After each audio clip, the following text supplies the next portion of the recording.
Yo, sorry about that, everybody. We had some technical difficulties right there, but here we are. We're back at it. We were picking up right where we left off. We were just talking about the fact that creators sometimes need that little confidence boost. So if you're listening to creators, you like what they're doing, you never know what they're going through, and your little message might pick them up. But Samir, you had some great thoughts that were coming. That you were saying, I don't know what I was about to say there, but you were saying, and I really want you to finish that. So I hope that the technical difficulties didn't ruin that. But please, dude, continue. You guys have both been killing it. So you were saying regarding that aspect of sending a message to an influencer or something. Go ahead. No worries, bro. I mean, look, at the end of the day, that's what it's really all about. People just want to hear that their work is respected and that it's being well received. And so I think just sending those messages out, whether it doesn't even matter the size and how popular this creator is, just sending positivity, I think that will be very well received. And then in turn, you're going to feel good about yourself that you supported somebody like this. It doesn't take much to like or to share or to comment a post or really just to send a DM. So just go for it. I absolutely agree. It's something I'll take with me as well going forward with the people I follow. Sure, bro. And so far, I mean, like you're saying, I mean, the great thing about our community, in not just the EDM community, but also the podcasting community, is that the fact that we do support each other, and it's very apparent that like, oh, you have a podcast. Oh, I have a podcast. Let's collab. Like it's just I've never had anybody in the podcasting world that's like, no. I mean, you know what I mean? You know, like I know that was tough. I'd honestly just pay to see that reaction. I don't know. Yeah, how it's always just like, nah. Yeah, I mean, even podcasts I didn't even think I would go on. Like, I reached out to some sports podcast followed me the other day, and I was like, oh, hey, what's going on? I see you got a podcast. If you ever want to do something, let's do it. And he was like, heck yeah. Like it was just like that quick. It was like, oh, okay. I mean, I can understand if they're super big and they have, someone like me on, and we're just getting up and we're getting our bootstraps on and we're getting followers and all that stuff. I can understand where they might be more hesitant to have us on. But generally speaking, the community is like, you're at my same level, or you're just below me, or I'm just above you. I'm going to help you. You're going to help me. It's like there's that in there. And that's what I like about it, is that it's very giving. There's never been like a, no, not yet. I've had some where I reached out to like bigger artists like right when I started, because I was like, I'm just going to do it. Like, yes or no. Like you never know. Dude. Yeah, shoot your shot. And I remember one of them said, hey, like, we love your podcast. We like the idea. Right now we're just not looking for we're going to wait for you to get more views, and that's all we're going to do. And you have something. And I was like, thank you for giving me something to work for. Like, thank you for giving me that email of, hey, we're not saying no, but we're just saying not right now. And if you come back and you've got this and this, we got it. And it's like, okay, I got a goal now. I got a goal I can work for now. And I think that's so interesting. And I really want to touch upon that real quick, because I think there's one thing that I've really learned by doing this process, whether it be through podcasting or being in the music industry itself from a media standpoint. It's that people want the ability to get their story out there, right? Oh, yeah. But they want to invest their time and they want to invest their energy in outlets that have, number one, shown that there's passion, and number two, have shown consistency. Because I think it's very easy, especially in this day and age, for people to get into podcasting or to get into like blogging, right? But if you don't keep up with it, right, you're not showing that you're consistent about it, and you're not showing that you're committed to it. And I think that one thing I've really learned about being in this industry is that like, the more that we do this, the more that we're kind of establishing ourselves that like we are here to stay, and that we mean business, and that we are putting out content, and we would love to have you on. And that your time is going to be well invested in us, because that content is going to live on. And like, we're still proving ourselves. Babs, I know you're still growing your audience. You're killing it with that, bro. Like, I appreciate it. I don't. To all the content creators, man, just keep up with it, and you will get those bigger guests. Yeah, it's crazy to see how much your audience grows. I mean, I started my page mainly with EDM videos, and I was posting every day, and same time every day. I still have my notification to post every day, and it's like it pops up, boom, 3 o'clock or 2 o'clock. I had it, something like that, and boom, post. And when I was being consistent, I could see that growth just go like I had weeks where it was like 100,000 plus interactions, and it was like, what? And I'm like, my account, I'm like, what the hell? Like, this is crazy. And it's such a simple formula, but yet it is very difficult to do that. And you guys know that firsthand because we've been talking about it. Like it's just way harder than you think. Like, oh, I just gotta post every day. Yeah. No. You have to post every day some piece of content that is relatable to your audience, and it's very hard to do that. I mean, like that's where, I'm at right now is like figuring out the best way to do that. Totally. And what content I want to for sure do. What do I want to focus on? Do I still want to do EDM videos? Do I want to do pictures? Do I want to do podcast clips? Like, or do I want to do a little bit of everything because it's my page and I can do what I want? Like you never know, right? But and that's the same with you guys. And we were talking about this, and this is something I do want to hit on for sure is that balancing of life because it does get busy having to do this every day. And what are some things that you guys along your journey have done to help with that work-life balance in a sense? And not just with the podcast. I mean, in general, there's tons of people that work 9 to 5s and then work 3 hours of overtime and then work themselves to death that way. There's so many different avenues of doing that. How do you guys go about balancing that? Given the idea of like, you have to post this every day, you have to do this every week, and plus I have to work and get paid. Alec, what do you think, dude? You're the time blocking champion, bro. What do you think? Well, I'm a big blocking. believer in time blocking. Yeah, Tell so me I about can that. actually, I could, Let's yeah, get into it, yeah. I could send over my. I have a template in terms of. I do want that template. Yeah, I'll send it over. Send it over. Send that You got it, man. You got it. You'll be first dibs. First dibs. No one else is getting it. We're selling it for just $100 kidding a piece. But so it's funny. So time blocking is one thing. For people who aren't aware of what time blocking is, it's just as it sounds. You dedicate certain time allocations towards certain tasks.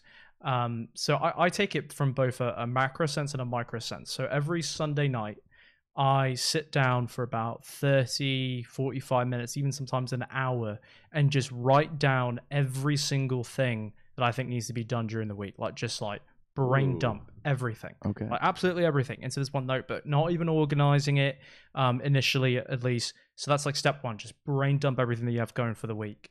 And step two is then from that, you can start breaking out onto larger projects and say, okay, so all these tasks are grouped around this one project. How do I split that up within the days of the week? So then you start organizing it by day. And then once you have things organized by day, one of the ways that you can do that too is not just by day, but also by priority level. So like, how quickly does this need to be done? What's deliverable on this?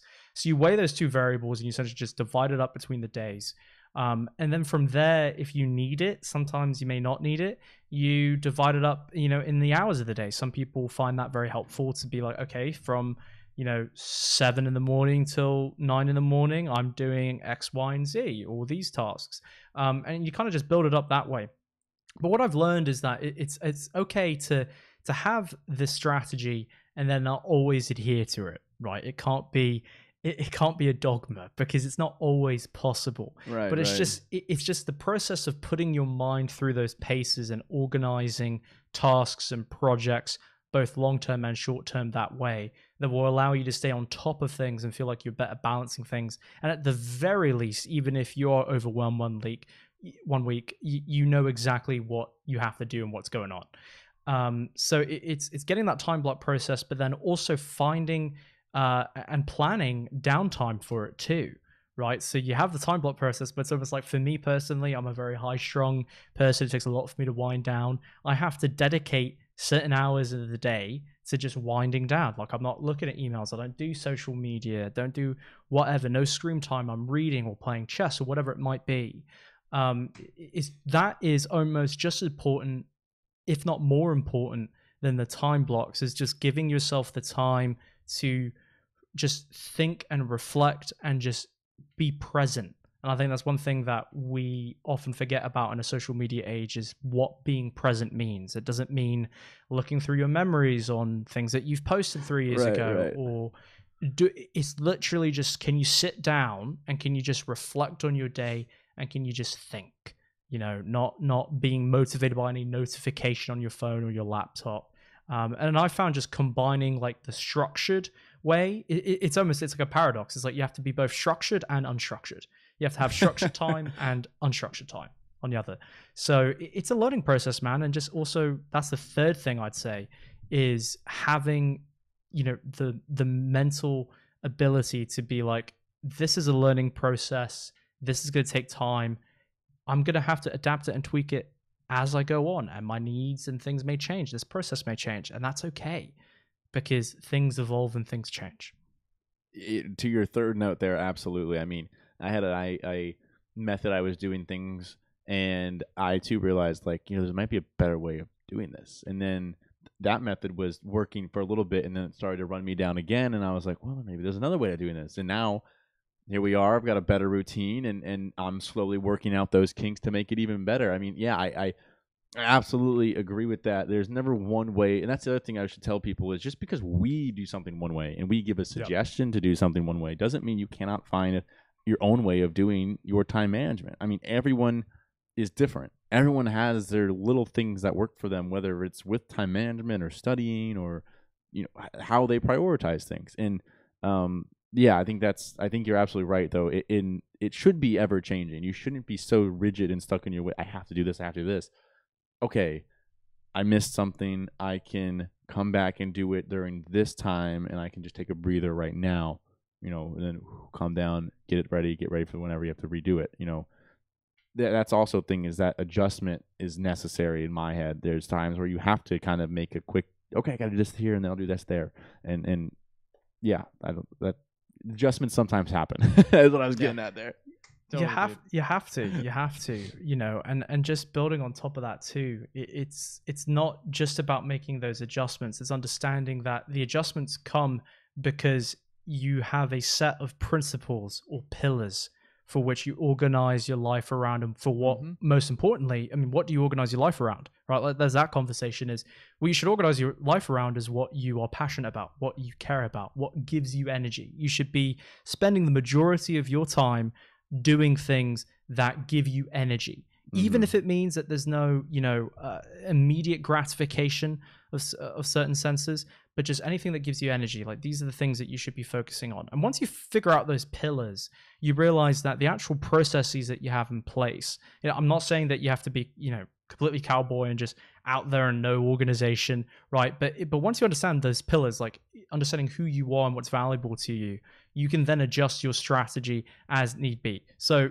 I guess, you know, for instance, we could do like a working exercise here, but for me, one of the things that I know is that I get really wound up by things. So like, I could be reading like a book. I know I'm a fucking nerd with it. Like, I think there was a time where it was like 6-7 o'clock at night, and I decided to start reading this neuroscience book, and I was like, oh, this is great.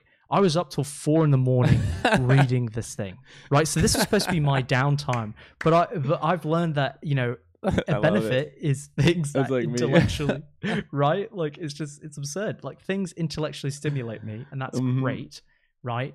But by that same pillar, that also means it may prevent you from winding down in time in a reasonable fashion in order to, you know, sleep and get your rest and whatnot. Right. So when you understand that principle, when you understand, like, okay, this is something that gives me energy. So if I'm really lagging in the middle of the day, I'll pick up a book that I'm really, really interested in. That's a good tip. That's a really good tip. I've never thought of that. Oh my. It's when you realize these things, and like, this is all personal. Like, that's just one personal thing. It's a book for me, for someone else, for a lot of people. And this is also the case for me, is going to be music. So if I'm feeling sad, I'll stick on a house track. Right? I'll stick on some music or something like that. You know, take a break from what you're doing and do something that gives you that little bit of boost, you know, and then you do that. But then conversely, you also understand that if it's giving you a boost, you know, there's going to be the backside of that, which is like, you're probably not going to wind down, or, you know, whatever have you. And you can, this is just an arbitrary example, but there's so many, any of these pillars, there's a to and a fro from it. So you have to understand both ends of that spectrum. But once you understand that pillar, you can adjust your processes and your organization, you know, as need be. Yeah, that's a very interesting point that you just brought up. That I've just, it's never occurred to me that, like, you could use those things that get you wound up to your advantage in times when you don't have that energy, or you're feeling a little bit low. And wow, I mean, that's just like a game changer to me, because I'm somebody who is a night owl. I'm up very late. I like to be up late. I like to sleep in. But unfortunately, my day job does not allow me to sleep in. So I'm in this dilemma where I am up late, but then I'm waking up hella early, and then I'm going to work, and then by the afternoon I'm sleepy, I'm tired, I want to like take a nap. Now because I've been literally, this is like hella ironic how like for the last 3 weeks I've been like trying new things and different things to like fight that like let me take a nap at 3:30 in the afternoon because I'm so tired. And then if I take a nap, the night's done. I don't do anything else. I don't go to the gym. I don't do anything. I don't cook the food I need to cook because I'm just tired. And that's so funny you bring that up, is because like that's something I've literally been struggling with for the last 3 weeks. Is like, how do I get that energy back midway through the day? And I'm gonna start trying some of that stuff that you just mentioned. I'm gonna figure out what it is, and I'm just gonna maybe pop it on and get moving and get the blood flowing and get moving on stuff. So. What do you got, Samir? You look like you're ready to say something. Yeah, well, Babs, I just want to know what gets you wound up, bro. Like, what gets you torqued up? Oof, that's a good question. What does get me wound up? I mean, sometimes it's music, depending on what it is. I'm a big Star Wars fan, to be honest with you. So Star Wars stuff can get me pretty excited. Absolutely. Any sci-fi thing for me too. Love it. What's your favorite though? Is now the question. Sci-fi? Yeah. Oh, well, this is honestly kind of easy for me, but I'm the biggest Expanse fan that you can think of. The Expanse. Have you watched it? No. What is that? No. Oh, it's I think I have to give credit for someone who's never even watched the show, but apparently was described to him. So shout out to Dario over at Electric Hawk. But he tweeted out saying, "I've heard the Expanse is Game of Thrones in space." And yeah, that's pretty much what it is. It's Game of Thrones in space. So if you like Game of Thrones, you're pretty much guaranteed to like a new show to watch. The Expanse. I just picked up another show now too. Yeah, it's unbelievable. It takes 5 episodes. I'm just warning everybody, 5 episodes of the first season. It's gonna be slow, but then it kicks in. Well, it's just like Game of Thrones, dude, in that fashion, because like the first season of Game of Thrones was just so slow. Yes, it was. The first time I watched it, I did not follow through. I got 3 in and I was like, I'm done with this. And then and then by the time the last season came out, I got into it again because some of my friends showed me like a later episode in like the 5th season, and I was like, well, that's really good. I don't remember that. And he's like, just watch it again from the beginning. And I was like, all right, I will. And I did, and sure enough, picked right up, really good, and I was sucked into it. But totally, dude. That's funny. It's just such a damn shame that they ruined that show in the final seasons, man. Oh, you think they ruined it? You both do. Yeah. I don't. I do not. I actually refused to watch the last episode. Wow. I wasn't. Yeah, I knew what was gonna happen, but I just didn't watch it because I was like, this is bullshit. I didn't know you didn't see it. Wow. I just wasn't shocked. I wasn't shocked by it. I wasn't. Everyone was so disappointed. And I can see why you wanted more because it had these high expectations every time. But I wasn't surprised by it. The whole just wasn't. I don't know how to say it. Well, I can explain. I can, but I don't know if everyone's gonna listen to it.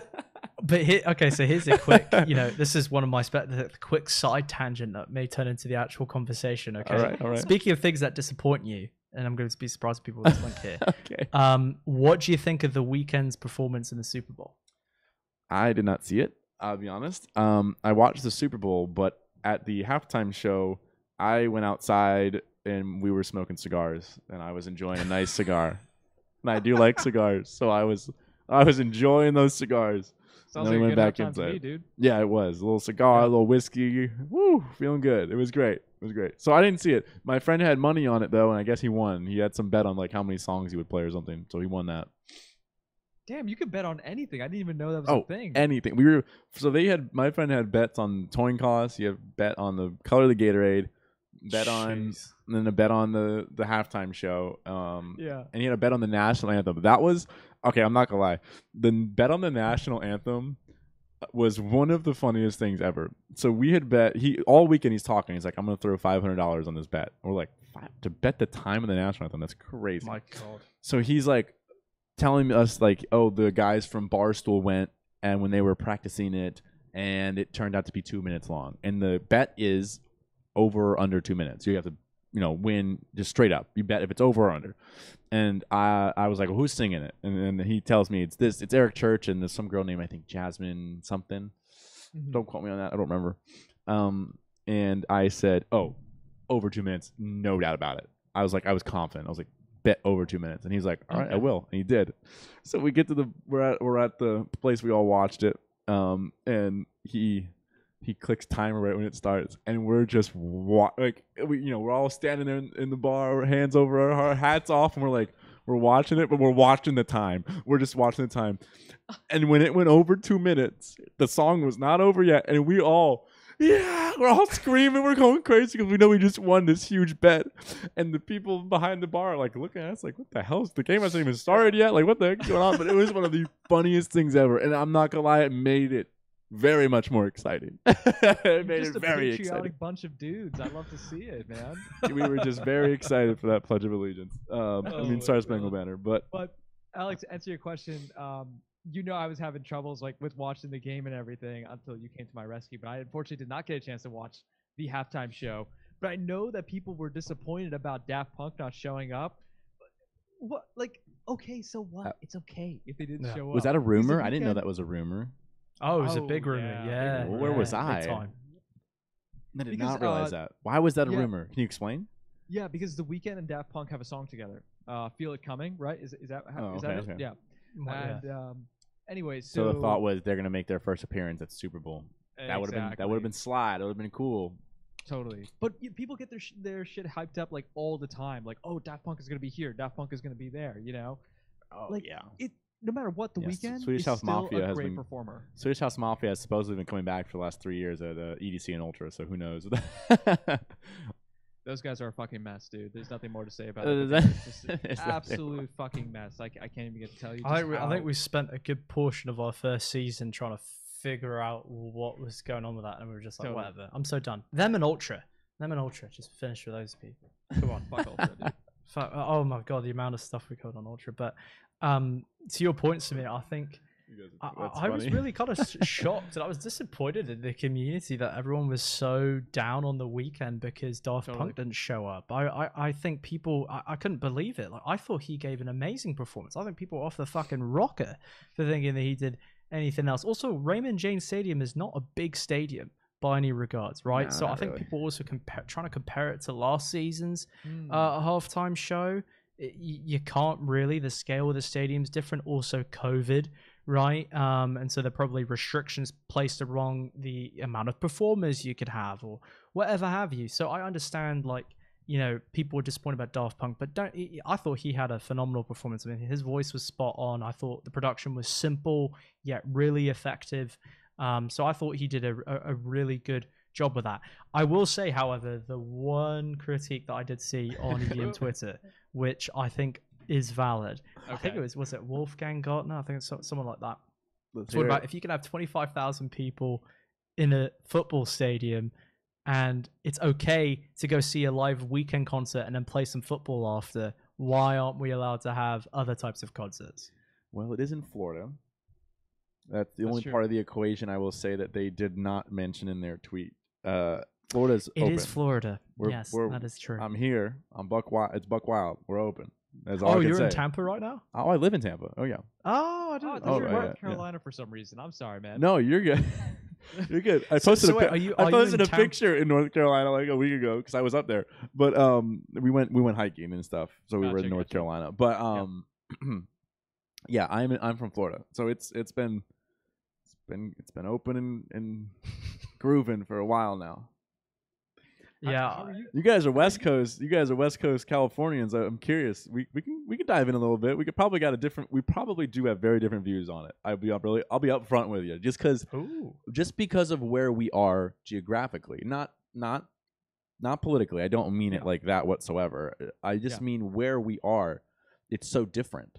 And I went to California I went in November, if I'm honest, for some national parks. We went hiking and we just did national parks. That's all we did. And word up, dude. When we flew in, though, we very distinctly noticed a lot difference in the restrictions, everything. Yep. And it's different, but at the same time, it's just two different. It's like it's hard to explain because I have friends here that are like, oh, California, this and that. And I'm like, you don't live like. Why are we even discussing it? Like, we're just totally different. Like geographic areas, there's totally different types of people that want different things. It's like there's no point. Then they probably, and you guys probably talk like, "Oh, Florida, look at that!" Like, like, and like it's so it's like, but like I say that to my friends. I'm like, why? There's no need to discuss California. Let California do California. Let us do us, and there's no whatever. It's whatever. Like that's at least part of my opinion. But look, I'd be lying if I said I wasn't jealous of our homies out in Florida, man. Really, I am. I mean, I would love to get back on the dance floor with my G's and just just get to some festivals or concerts or whatever. And you're absolutely right though. Like both of these states have such different cultures and the way that people want to live their lives and constituents who believe in different things. Where like California is where it's at. Yeah. Florida is where it's at. And it's two complete opposite sides of the country. We may be in the same country, but we are pretty much completely different in terms of what the populations want. And that's the beauty. I don't want to sound like super patriotic and stuff, but that is what's beautiful about the country is that it's okay to have these differences. Like that's what makes America so unique is that like it's just one giant melting pot of all these different people from all these different backgrounds, from all these different countries. And the list goes on how different we are. And yet we all somehow still come together as Americans. And to me, that's what's so unique about America. Totally. I do want to say, like, I'm not the most patriotic person, but I will absolutely say that the opportunities that people have in this country are truly unmatched in many, many different parts of this world. Yeah. And I know, look, there's good and bad with every place that we live, right? Of course. But I will absolutely say that the opportunities that I've been afforded here by living here and growing up here, I'm extremely thankful for. You know, I'm extremely thankful for the fact that my parents immigrated from India to the US and I was born here and I was given the life that I was given here because my parents made that move. And I couldn't imagine a better place and better opportunities if it wasn't for the U.S. I want to ask you something real quick on that. So you're saying your parents immigrated over. Growing up, did you?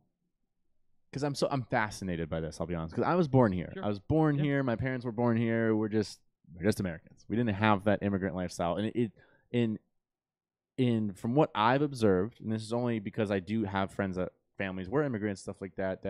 There's such a difference in the way each family goes about things as well. For instance, I have one friend. Their parents are both immigrants from Europe, and they work there. They work the ass off. They just do. They both do to supply for the kids, for everything. And the kids have only grown up here, and they don't. The parents so much wanted to give them everything, and give them the better life. And I totally see that, and I wonder, like, was there? I don't know if that's how you were raised. I have no idea. But was there a point where you did kind of realize, like, oh wow, like it just kind of hit you, like, holy shit, I'm way luckier than I could have been, and my parents are doing this and that for me, and I didn't realize it for the longest time. Dude, yeah, I mean, I love this question because I feel because I've talked about this with other people, immigrants or being a child of an immigrant family or not. Like I've talked about this with a lot of people, and if there's one thing that I've realized as I've gotten older is the fact that my parents have sacrificed so much for my brother and I, and especially as it relates to making sure that we get quality educations. And it's something that I don't know, I'm just so forever grateful for, man, just because like I realized because my parents have made this sort of sacrifice in order to make sure that we are well provided for, especially as it relates to education, but also just kind of, growing up here and, giving us the things that we need to grow up here and also to fit in here, because that's a big part of it as well when you're a child of an immigrant family. I'm sure. Yeah. My parents sacrificed so much that they were able to provide a comfortable life for us, for my brother and I, and they may have foregone luxuries and comforts for themselves. And I only realized that, when I pretty much like left college and I started to kind of explore the world a little bit in my own purview. And, I mean, I think everyone's parents always usually want what's best for their children. Of course, yeah. And if there's one thing that I've learned, it's that you gotta hug your parents and thank them, dude. Like that's it. Like your parents have just done absolutely everything for you. Immigrant families or not, your parents have just done everything for you, and they've sacrificed a lot. Yeah, I agree with that. In general, yeah. I've noticed it with, it's just something that, because again, it's so different.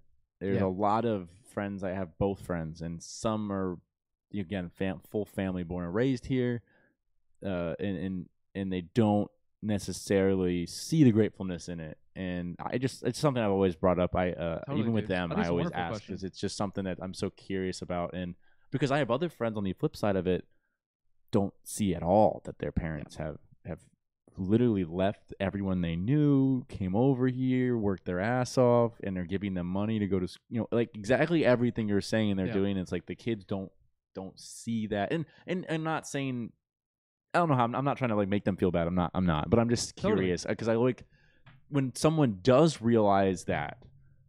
It's fascinating to me, because it's like, how did you get to that realization? Like, oh shit, I'm in a phenomenal spot. You know, like in a sense. I'm not trying to come up on here and say I don't. I'm a saint. No, I don't think you are. I'm not. I didn't mean like that. But like, I didn't mean like, I'm not trying to like. I don't know how to say it without. I'm not trying to offend anybody here. But like, that's what I'm just trying to get to the heart of the conversation. You know. Totally. I will say I was an asshole when I was a kid, right? Like in middle school and in high school. Because I just wanted to be cool. I just wanted to go around and go out with my friends and like go do shit and like, just kind of shirk my responsibilities when I was in like grade school, high school, whatever. Even a little bit in college too. But I find that kids are not going to come to that realization of how much their parents have done for them until they're kind of like on their own. They got their own careers. They're starting their own careers. They get their first apartment. They get their first car. They have their own expenses. Life is fucking expensive, man. And then when you have children, you got to provide for those children properly too, and there are expenses involved in that. And in order to provide for them, you yourself have to cut back on your own expenses, your own luxuries to provide for somebody else, Crazy. Yeah, you're right. That's the only thing with kids where I'm like, I don't know.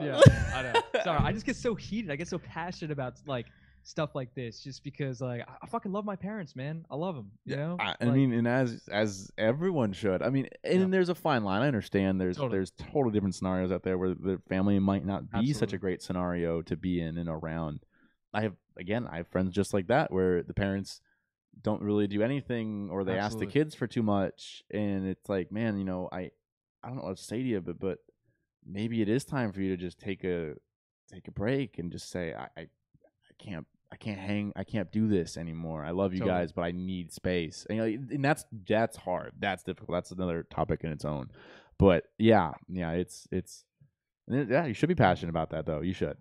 I think one of the most important things going off of this is that and it really was illuminated in this conversation, and what you were saying, Samir, is I think now more than ever, the most important thing is that we start to look at and realize that we all have similar core pillars or truths or wants or dreams, right? When you start breaking down what that American dream is. I mean, Samir, you want to have, I'm assuming you want to have a nice family at some point, right? Family is a good value for you. You want to make some money, right? You want to feel of self-worth, right? What else? You want to have friends. You want to have opportunities. I don't think there's a single person, and if there are people like this, fuck them, because I don't know, I don't know a single person who would say I don't want any of that, right? And if they are saying I don't want any of that, maybe it's because they've had some tragedy in their life, and it's understandable. But at the end of the day, I think people crave those things, and it's you go back to Maslow's human hierarchy of needs. It really is something felt by all humans, and I think it's something that in America, especially, we need to come back to and realize that, yes, Babs, while you're out in Florida, you have kind of the same driving motivations for living your life as, Samir and I do. Yeah. And let's say, like, hypothetically, I don't know, like, here's the binary, which I love that we force ourselves into for no reason. It's either you're Republican or Democrat, right? God. Like, Jesus. If you're a Republican, I'm with you there. It's ridiculous. it's insane. But, that's the binary political world and discourse that we live in. But if you're a Republican, living on one side of the country, right, and that's going to be generalized, as they're not going to be on the West Coast, right? Let's say they're they're in the South or the Midwest, right? Yeah, no, you're not wrong. I mean, that's just how you can generalize it. You can, yep. And geographically, and that's a whole other subject too. But they're going to have similar motivators. Like when you take aside this quote unquote smaller things, like you know, how you feel about, you know, I don't want to say, I'm gonna get some slack for this, but let's even just say COVID, right? Let's just say that's a quote unquote smaller thing in terms of how we respond to COVID. Right. When you put that aside and you look at the fundamental driver for that belief, which is that you want to have freedom, you want to be able to go out and do things. Both Democrats and Republicans will hold that same driver. Like, they both want to go out and do things, and they have similar drivers. It's just the execution of which is different. Sometimes the different scenarios may be different. Yep. So we just have to get back to that core and just be like, whoa, let's hold on the brakes here with making everything partisan and realizing that, you know, America is that melting pot, as you were saying, Babs. But the whole point of the melting pot working is the fact that we all have similar drivers and similar motivations. We might all be, you know, out around the Mecca area, and we all come together for it, figure it out from there, and then we move out again. But I don't know how to explain that the best. I tried to right there. I don't think that was that good. But we all have our differences of opinions, but at the core, there's something in the middle that we can agree on. Yeah, and when we find that agreement, we can then from there start branching out and connecting the dots. Okay, well, we don't disagree on these. Let's bring them back here. Oh, we both want freedom. Oh, maybe we take... But see, this is where I always come back to. This is where dance music is a perfect example, right? People go to festivals for... And I don't mean to you know, make this more pedantic, right? But putting it into a microcosmic perspective. When you go to a festival, you might be a bass head. So you want to go see some dubstep. Might be someone who's a techno head and is an elitist techno person and doesn't think anything else should be but techno. They'll go to the festival. But they're going to cross over at some point and have some shared features and similarities. When you realize that you're there for dance music, which is in of itself already a niche, you realize that you have a lot more in common than you think, right? Like, if you like techno, you like shit slapping you across the face. You like that bass in your face. You do. You really do. If you like dubstep, you like that too. There you go. There's a common driver. Now, appreciate the same type of music. And even if you don't like it, appreciate the fact that you're both there for the same thing, which is to let loose, connect with other people, and experience good music.